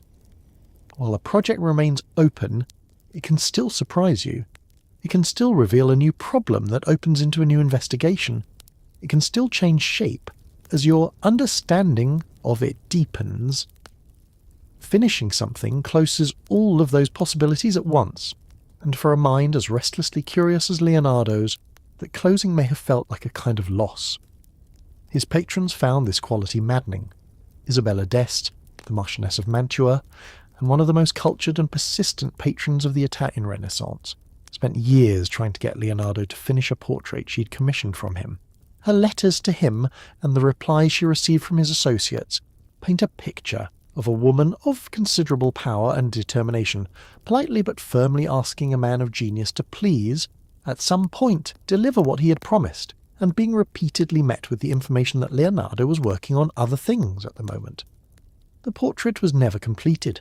The bronze horse is perhaps the most dramatic of the unfinished projects. Ludovico Sforza commissioned Leonardo to create the largest equestrian statue ever cast, a monument to his father that would demonstrate the power and cultural ambition of the Sforza dynasty. Leonardo threw himself into the project with genuine enthusiasm, spending years studying the anatomy and movement of horses with the same patient intensity he brought to the anatomy of human beings. He produced thousands of drawings and eventually completed a full-size clay model, more than 7 meters high, that was displayed publicly in Milan and was celebrated throughout Europe as one of the great works of the age. And then the bronze that had been set aside for the casting was requisitioned by Ludovico for cannons because a French army was approaching and the living present had suddenly become more urgent than the artistic future. The clay model was never cast. When the French forces eventually entered Milan, soldiers used the clay horse for target practice. It was destroyed. Leonardo made a note in his notebook. "The horse will not be completed." It is one of the most quietly devastating lines in the documentary record of any artist's life. Not an expression of grief or outrage, just a flat acknowledgement of a fact. He'd spent years on it. It had been celebrated across Europe. It was gone. He noted the fact and moved on to the next drawing. There is something in that response, that steady, undemonstrative continuation, that tells you something essential about how he held his own work in relation to his own life. The work mattered, but it was not the same thing as him. When Leonardo died in France in 1519 at the age of 67, he left his notebooks to his devoted pupil and companion Francesco Melzi. Melzi spent years organising and protecting them, understanding as few others did at the time what they contained. But when Melzi died, the notebooks were inherited by his son, who did not share his father's appreciation for what he had. The collection began to scatter. Pages were given away as curiosities, sections were sold, notebooks were bound and rebound and divided and mislaid across the libraries and collections of Europe over the following centuries. Some were lost permanently, some were rediscovered in unexpected places, including a bundle of pages found inside a wall during renovations at a Spanish palace. The process of gathering and cataloguing what survives is still in a sense ongoing, and there is reason to believe that more pages may still be waiting in archives that have not yet been properly searched. Let yourself imagine following the trail of those pages across 5 centuries. A notebook leaves Milan in the hands of a student who does not fully understand what he carries. It passes through several collections, is partially disassembled, its pages separated and distributed to people who find them beautiful or curious or useful without necessarily understanding their significance. One section ends up in the Royal Library at Windsor, where it sits for centuries before scholars realise the full extent of what it contains. Another ends up in the Biblioteca Ambrosiana in Milan. Another in the Institut de France in Paris. Pages that were once adjacent in Leonardo's working notebooks are now separated by thousands of kilometres and multiple national borders. The Codex Atlanticus, the largest surviving collection of Leonardo's papers, contains nearly 1,200 pages and is held in Milan. The Codex Leicester, which contains his geological and astronomical observations, was purchased at auction in 1994 by a software entrepreneur named Bill Gates, for just over $30 million, making it the most expensive book ever sold at the time. It is now digitized and periodically displayed publicly, meaning that the observations Leonardo made about water and rock and the movement of celestial bodies, which he wrote in mirror script in a small notebook in the early 1500s, are now viewable by anyone with an internet connection anywhere in the world. He would have found this outcome, one suspects, entirely appropriate. The scattering of the notebooks was one of the most consequential accidents in the history of science. The anatomical studies alone, if they had been published in the early 16th century as Leonardo intended, would have transformed European medicine by generations. The engineering designs, if they had circulated among craftsmen and builders, might have accelerated the development of mechanical technology.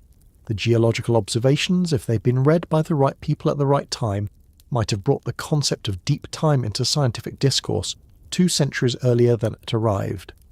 Instead, the knowledge sat in archives, occasionally glimpsed by scholars who recognised its significance, but could not always find the resources or the institutional support to publish and distribute it properly. The first serious scholarly edition of Leonardo's notebooks did not appear until the late 19th century, more than 350 years after his death. By that point, almost everything he had known had been independently rediscovered by other means. The notebooks became, in a strange way, confirmation rather than revelation, documentation that he had been there first, arriving after the destination had already been reached by other roads. There is a lesson in this that goes beyond Leonardo. Knowledge that is not shared is knowledge that must be found again, at cost, by people who do not know it has already been found. The notebooks are the most extraordinary example in history of what happens when genius and communication fail to arrive at the same moment. The genius was complete, the communication never quite happened, and the world paid for that gap across 3.5 centuries of slow, painful, independent rediscovery. There is a particular kind of melancholy in the story of Leonardo's notebooks, which is the melancholy of timing. The anatomical drawings that might have transformed medicine were not published until long after the information in them had been independently rediscovered by others. The engineering sketches that might have accelerated the development of flight sat in collections where few people with the technical background to understand them had access. The geological observations that might have contributed to the development of modern earth science were scattered across pages mixed with recipes and shopping lists and unfinished mathematical proofs. The world did not benefit from most of what Leonardo knew during his lifetime, and it did not benefit from his notebooks for centuries after his death. The future he had quietly mapped had to arrive on its own schedule, without the benefit of the map he had drawn. And yet, here is the thing that is easy to miss, and that is worth sitting with in the quiet of this late hour. The delay did not erase the knowledge, it preserved it. The notebooks that were never published and never widely read were also never burned, never officially suppressed, never lost in the way that so much ancient knowledge was lost when the libraries of antiquity were destroyed. They travelled through time in the dark, tucked into the private collections of people who sensed their value without always understanding it, and they arrived in the modern era intact, waiting. When the royal collection at Windsor was properly catalogued in the 19th century, and scholars began to understand the full extent of what the anatomical folios contained, the response was something between astonishment and grief. Here were drawings of a quality and accuracy that had not been surpassed in the 3 centuries since they were made. Here was a systematic approach to the body that anticipated, in its essential logic, the methodology of modern medical illustration. And here was the inescapable fact that none of it had reached the people who needed it. The physicians and surgeons of the 16th and 17th and 18th centuries who had worked so hard at such cost to reach the same understanding. Andreas Vesalius, the Flemish anatomist whose work De Humani Corporis Fabrica, published in 1543, is generally credited with founding modern anatomy, almost certainly did not know about Leonardo's anatomical studies. He had to do his own dissections, make his own drawings, work out his own understanding of the body systems from direct observation. He reached many of the same conclusions Leonardo had reached half a century earlier. His work was enormously influential in ways Leonardo's was not, because Vesalius published and Leonardo did not. The knowledge that matters is the knowledge that travels. There is also something instructive in the specific form that Leonardo's delay took. It was not suppression. No institution banned his notebooks or declared his ideas heretical. The delay was the product of something much more ordinary. The failure to organize, the failure to complete, the failure to find a mechanism for transmission. His ideas did not fail to reach the world because the world was not ready for them. They failed to reach the world because the practical infrastructure of sharing them was never assembled. A manuscript that is not published does not travel. A design that is not built cannot be tested and improved upon. An observation that is not communicated remains, however brilliant, a private event. He knew this, or some part of him did. He wrote more than once about his intention to organize his work into publishable treatises. He began the process of organizing the anatomical material several times, and then stopped, drawn away by the next investigation, the next observation, the next problem that seemed more immediately urgent than the administrative work of assembling what he already knew into a form that someone else could use. It is one of the most human things about him, and one of the most costly. Even now, in the 21st century, researchers continue to find things in Leonardo's notebooks that surprise them. Physicists studying his drawings of water turbulence have noted that his descriptions anticipate concepts in fluid dynamics that were formally theorized only in the 20th century. cardiologists examining his heart sketches have found details that match the findings of modern imaging technology with unsettling accuracy. Engineers reconstructing his mechanical designs have discovered repeatedly that they work, that the geometry is sound, that the load calculations are correct, that the man who drew them understood structural forces that his century had no formal language to describe. The notebooks are not a curiosity or a historical artifact in the conventional sense. They are, in some respects, still a living document, still capable of yielding new understanding to anyone patient enough to sit with them. In 2017, researchers at the University of Toronto studying Leonardo's sketches of flowing water identified patterns in his drawings that correspond to a mathematical description of turbulence known as Kolmogorov microscales, a theory of the smallest scales of turbulent flow developed by the Soviet mathematician Andrei Kolmogorov in 1941.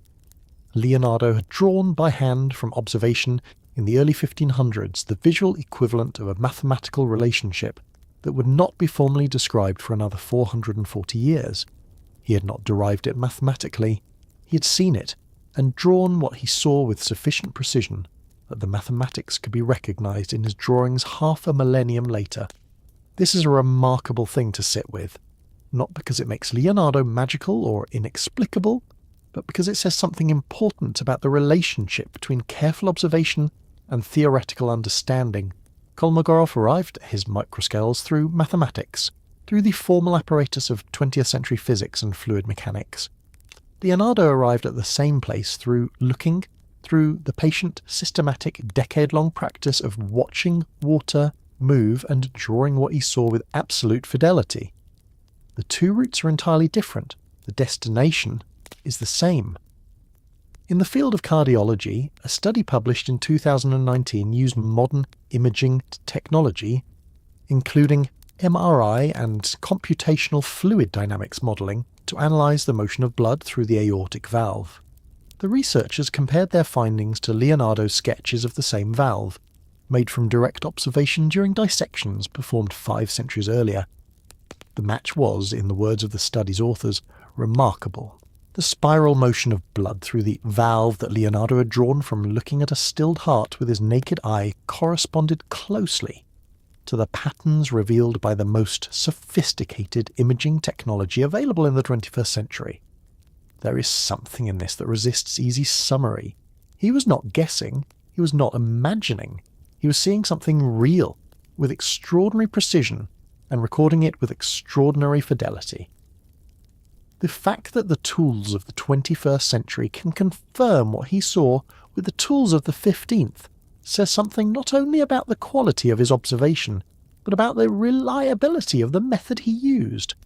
Patient, direct, unmediated looking, carried out over long periods of time by someone who has trained themselves to see, without assumption, produces accurate knowledge. It always did. It still does. The notebooks continue to be studied, and they continue to surprise. New pages surface occasionally in archives that have not been fully catalogued. Existing pages yield new interpretations as scholars bring new disciplinary knowledge to bear on drawings that have been looked at for centuries but not always fully understood. There is reasonable scholarly consensus that not everything Leonardo knew made it even into the notebooks, that the drawings and notes represent a selection from a body of knowledge and investigation that was even larger than what survives. The full extent of what one man understood, working alone by candlelight in the late 15th and early 16th centuries, may never be completely known, and so we return at the end of this long, quiet journey through 5 centuries to the question we began with. Did Leonardo da Vinci predict the future? The honest answer is, not quite, and yet something stranger than prediction may have been happening. He did not see forward. He saw sideways into the deep structure of the present, into the underlying logic of how things work, into the patterns that nature repeats at every scale. And because those patterns are consistent, because the physics of a spiral is the same in the 15th century as in the 21st, because a heart valve opens the same way regardless of who is watching, his observations kept arriving, centuries later, at the same places that science eventually reached by different roads. He was not a prophet. He was something rarer, a person who looked at the world with such completeness and such patience and such trust in what he found there, that the world told him things it had not yet told anyone else. There is a distinction worth drawing here in the quiet between two kinds of seeing. The first kind is the ordinary seeing that all of us do, the quick, functional, purposeful glancing that moves us through our days without collision, registering just enough of the world to navigate it and no more. This kind of seeing is efficient and necessary, and it is the kind that most people do almost all of the time. The second kind is rarer and more demanding. It is the seeing that does not stop at the surface of a thing, that stays with it long enough to begin to understand what it is made of and why it is the shape it is, and what forces are acting on it, and what would happen if any of those forces changed. This is the seeing Leonardo practiced every day across more than 60 years of conscious, deliberate, unrelenting attention. The world he lived in was not fundamentally different from the world that preceded and followed it in its physical laws. Water moved the same way, light behaved the same way, the heart pumped the same way, the air resisted the passage of a moving object the same way. These things have not changed. What changed from century to century was not the behaviour of the physical world, but the quality of human attention brought to bear on it, and the theoretical and technological tools available to interpret what that attention found. Leonardo's contribution was to bring an unusual quality of attention to bear on an unusually wide range of phenomena, at a moment when the theoretical tools were not yet available to fully process what he found. The observations outran the theory. They often do in the history of science, but in Leonardo's case, the gap was measured in centuries rather than years. He died in France in 1519 in a house called the Château de Clos-Luz, near the royal palace of Amboise. He was 67 years old. The story, which may be legend, but which carries the feeling of truth, is that he died in the arms of the French king, Francis I, who had invited him to France in his final years, and who visited him regularly, reportedly spending hours in conversation with the old painter and engineer from Vinci. If the story is true, then the last thing Leonardo knew was that he was valued, that someone powerful and intelligent had recognized the worth of what he carried in his mind and had wanted to be near it. Whether that was consolation enough for everything that was left unfinished is a question that only he could have answered. What he left behind was not a completed body of work in any conventional sense. It was something stranger and in some ways more durable, a record of a mind in motion, a document of what it looks like when a human being decides to take the observable world completely seriously and follows that decision wherever it leads, across painting and anatomy and engineering and geology and music and optics and hydraulics and architecture, without stopping, without arriving, until the body that carried the mind could no longer continue. And the notebooks are not a monument. They are a conversation that has been going on for 500 years between a man who lived in the 15th century and a world that is still, slowly, catching up with what he saw. There is a quality in Leonardo's finished paintings that no amount of technical analysis has ever fully explained. You can measure these fumato, the soft blurring of edges, where one form meets another, dissolving the boundary between a face and the air surrounding it. You can map the geometry of his compositions, the way figures are arranged in subtle triangles, anchored and balanced with a precision that feels architectural rather than decorative. You can study the layering of glazes, the translucent films of pigment built up over years, until the surface seems to glow from somewhere beneath itself rather than reflecting light from above. And when you have measured all of it, something remains that the measurements cannot account for, a stillness in the figures, a sense that they are thinking something they have decided not to say, that you have arrived at the painting a moment too late to hear what was just spoken. This quality is most visible in the Mona Lisa, which is the most looked at painting in the history of Western art, and also perhaps the most persistently misunderstood. People travel from every corner of the world to stand in front of it in the Louvre, and many of them are surprised by how small it is, how dark with age, how different from the reproductions they have seen all their lives. But if you stand in front of it long enough, something begins to happen that does not happen with reproductions. The figure in the painting begins to feel present in a way that is difficult to describe and impossible to photograph. She's not looking at you exactly. She's looking at wherever you're not, just slightly to the side, and if you move to put yourself in her line of sight, she adjusts, keeping the same quality of almost attention, the gaze that is aware of you without quite acknowledging you. Leonardo achieved this through a technique so precise and so patient that it took conservation scientists in the 21st century using reflectography and infrared imaging to fully understand what he had done. The corners of the mouth and the corners of the eyes, the two areas of the face most responsible for communicating emotion, are painted in a zone of sfumato, so fine that the eye cannot resolve them into a definite expression. The brain, confronted with this deliberate ambiguity, fills in the expression from context, from mood, from the angle of approach, from the quality of light in the room. The smile changes because you change.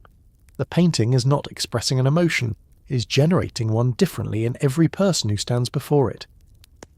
This was not an accident. Leonardo had spent years studying the anatomy of facial expression, mapping the muscles responsible for each subtle movement of the features, understanding exactly how joy or sorrow or suspicion or calm arranged themselves in the tissue of the face. He knew with a precision no painter before him had possessed exactly which muscles produced the turning of a mouth, the tightening around the eyes, the slight elevation of a brow. With that knowledge he made a deliberate choice to paint the boundary between expression and its absence, the moment before the face settles into legibility, when it still contains every possibility at once. The light in his paintings carries the same deliberate ambiguity.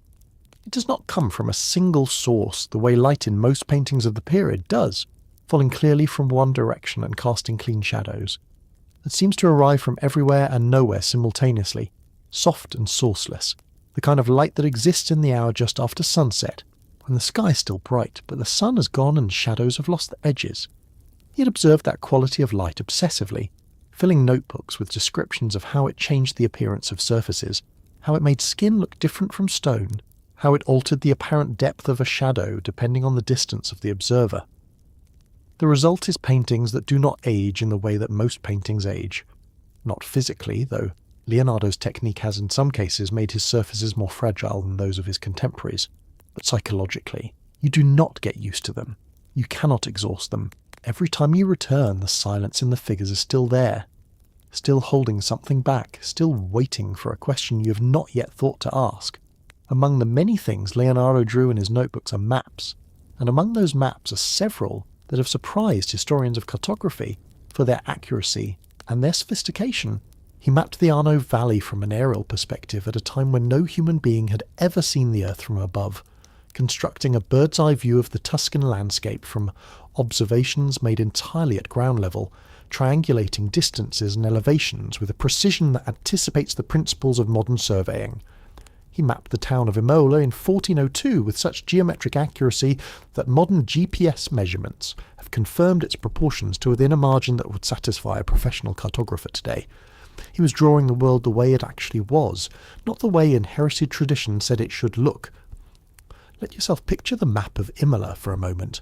It is a circular plan, oriented with north at the top, showing the streets and walls and major buildings of the town in precise geometric relationship to one another. It is drawn with a compass and straight edge, every angle measured, every distance proportional. It looks, to a modern eye, like a contemporary urban plan, the kind produced by a surveying team with theodolites and measuring tapes and digital precision instruments.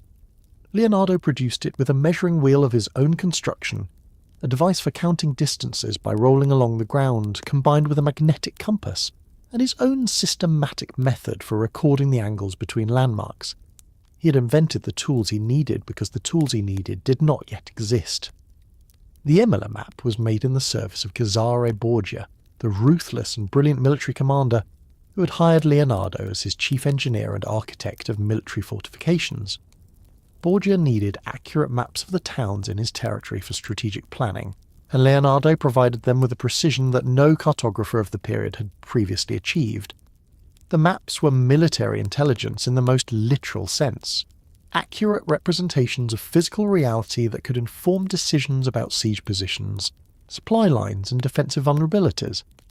They were also quietly and without any fanfare among the most technically advanced geographical documents produced anywhere in Europe at that time. What made Leonardo's maps different from those of his contemporaries was the same thing that made everything else he did different. He went back to direct observation rather than trusting inherited conventions.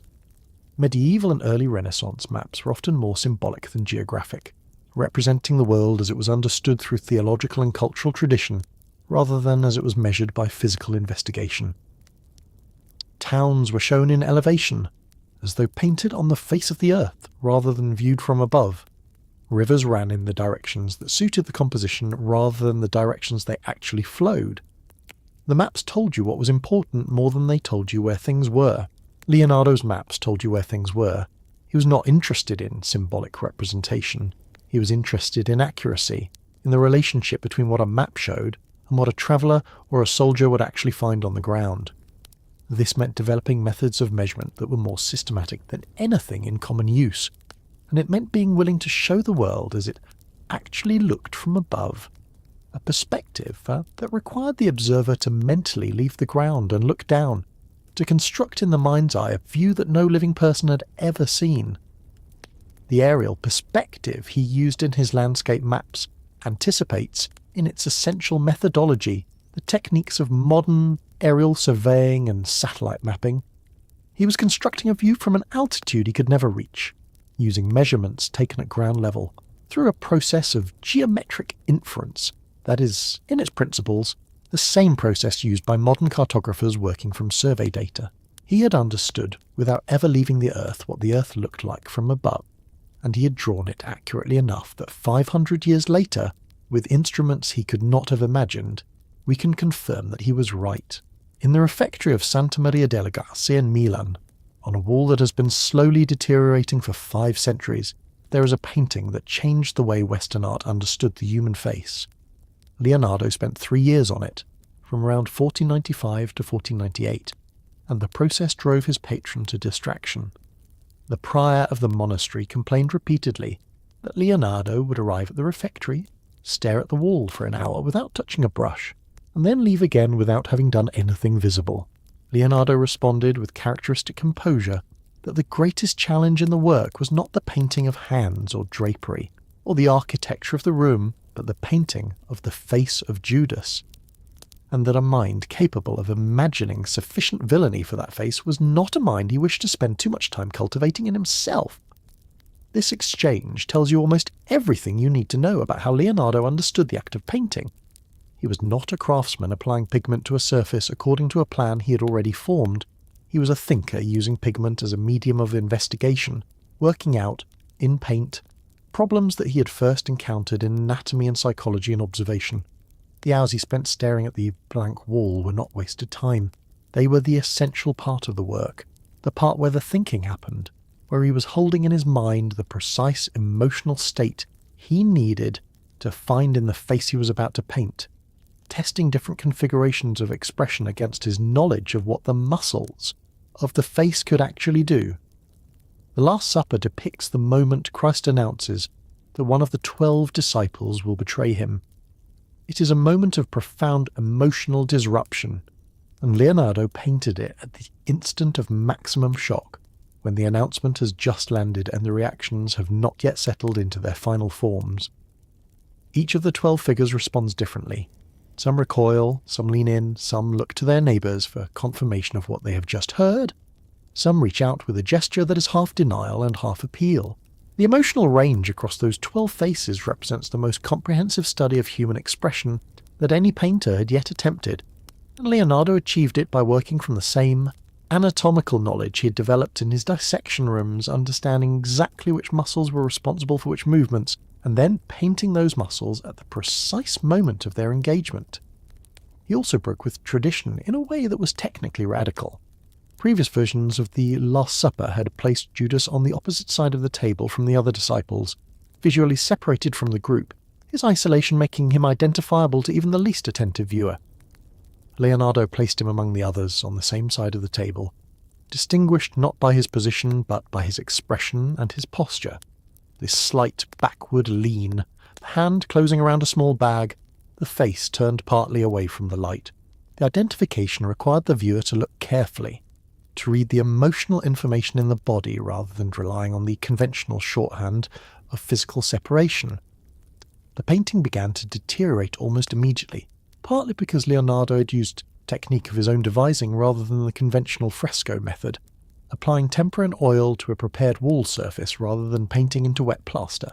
The conventional method required working quickly, completing each section before the plaster dried, a constraint that was incompatible with Leonardo's habit of long contemplation, followed by precise application.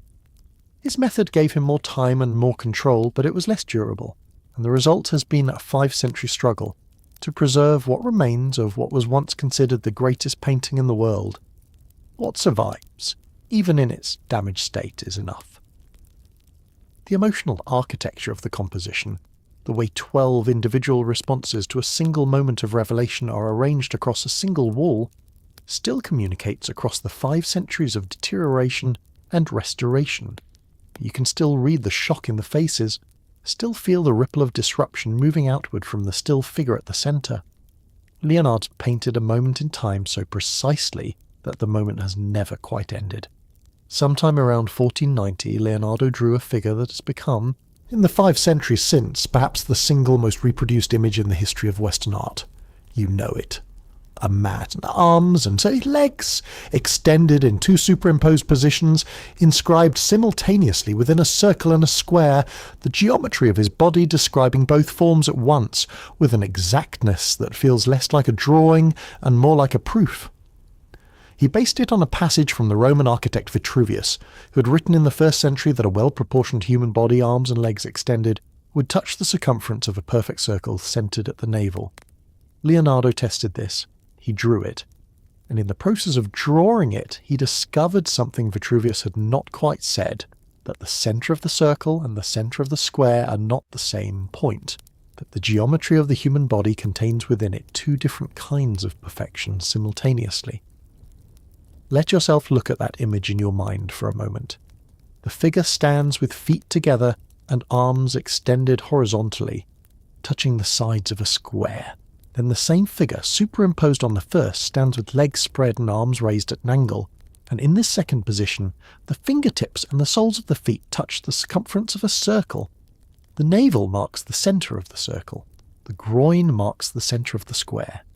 These 2 centres are different points, and Leonardo understood that this difference was not an error in the proportions of the human body, but a truth about it, a sign that the body contained within its geometry a tension between 2 different kinds of mathematical order, the infinite and the bounded, the celestial and the terrestrial, held together in a single form.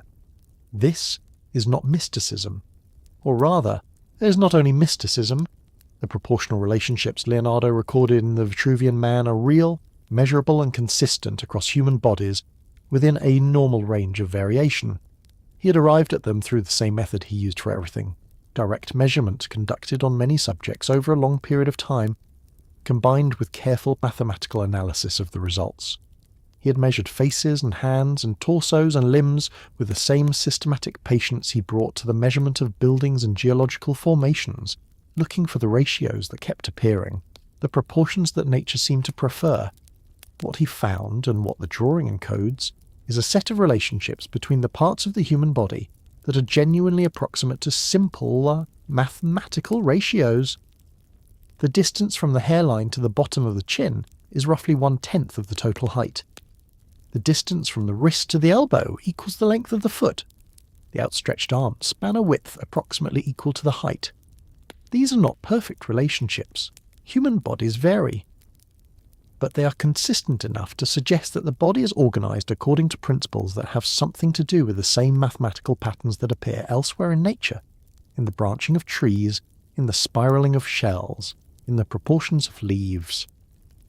Leonardo was not the first person to notice these proportions, and he would not be the last. The relationship between the human body and mathematical order has fascinated artists and architects and mathematicians across cultures and centuries. But his drawing of it carries a quality that the others lack, a specificity, a sense of having been arrived at through measurement rather than inherited through tradition, a sense that the man in the drawing is a real man whose actual body has been studied and recorded, rather than an ideal figure constructed from theoretical principles. The Vitruvian Man is held in the Gallery dell'Accademia in Venice, where it is kept in low light and low humidity to slow its deterioration. It is displayed publicly only rarely for short periods because the paper it is drawn on is fragile, and the conditions required for human viewing are harmful to its long-term preservation. It is, in a quiet way, a drawing that the world loves too much to look at safely, a geometry of the human that must be protected from the human gaze in order to survive. Outro. And so, as the last of these questions settles into the quiet around you, let the story of Leonardo da Vinci do what all good stories eventually do. Let it dissolve slowly back into the dark from which it came, not forgotten, but softened, carried forward in whatever way the mind carries the things it has moved through, for at the end of a long and gentle night, you have travelled, in this hour, across 5 centuries and through the interior of one of the most extraordinary minds the human species has produced. You have stood in a candlelit room in the north of Italy and watched a man draw machines that would not be built for 400 years. You have looked at the same rivers and rocks and birds that he looked at through the same patient quality of attention, and you have felt, perhaps, something of what he felt, that the world, if you look at it carefully enough and for long enough, begins to give up its logic, slowly, quietly, one observation at a time. What Leonardo leaves behind in the end is not a lesson exactly. It is more like a reminder that the physical world has always been the same world, governed by the same forces, organised according to the same patterns, waiting to be understood by anyone willing to look at it with enough care, enough patience, and enough trust in what the looking reveals. The future he appeared to predict was always already present in the present he inhabited. He did not reach forward. He reached inward, into the deep structure of things, and found what was already there. Think about that as you settle deeper into wherever you are resting tonight. The same air that carries your breath carried his. The same light that falls on your window fell on his. The same patterns that organise the water he watched along the Arno are organising the world outside your walls right now, in the dark, quietly and without pause, the way nature has always organised itself, the way it will continue to when all of us are long gone and some other patient observer is lying in the grass, somewhere watching the water move and beginning, slowly, to understand. You are part of that continuity. Every person who has ever looked at a thing with genuine curiosity, who has stayed with a question long enough for it to begin answering itself, who has trusted the evidence of their own careful observation over the comfort of an inherited assumption, is part of the same long conversation that Leonardo was part of, the conversation that humanity has been having with the physical world since the first person looked at a fire and wondered what it actually was. The notebooks are still there, the drawings are still waiting, and somewhere in an archive that has not yet been fully searched, there may be pages that no living person has read, ideas that Leonardo set down in mirror script on a quiet afternoon in Milan or Florence or Rome, and then set aside, moving on to the next question as he always did, leaving the answer sitting in the dark for whoever comes along with the patience to find it. Let that thought carry you now, gently, into rest. You have learned something tonight, or you've remembered something, or perhaps simply spent a little time in the company of a mind that reminds you what it looks like when a human being takes the world completely seriously. That is not nothing. That is, in fact, quite a lot. Close your eyes. Feel the weight of the day release from your body slowly the way a current releases its force when it meets still water. Let the candlelit rooms and the notebooks and the drawings and the quiet genius of a man who lived in a century that could not contain him all drift back into the comfortable dark of the past, where they have always waited, patient and undimmed, for the next person to come looking. Sleep well. The world will still be full of patterns in the morning, and if you look at them carefully enough, who knows what you might find.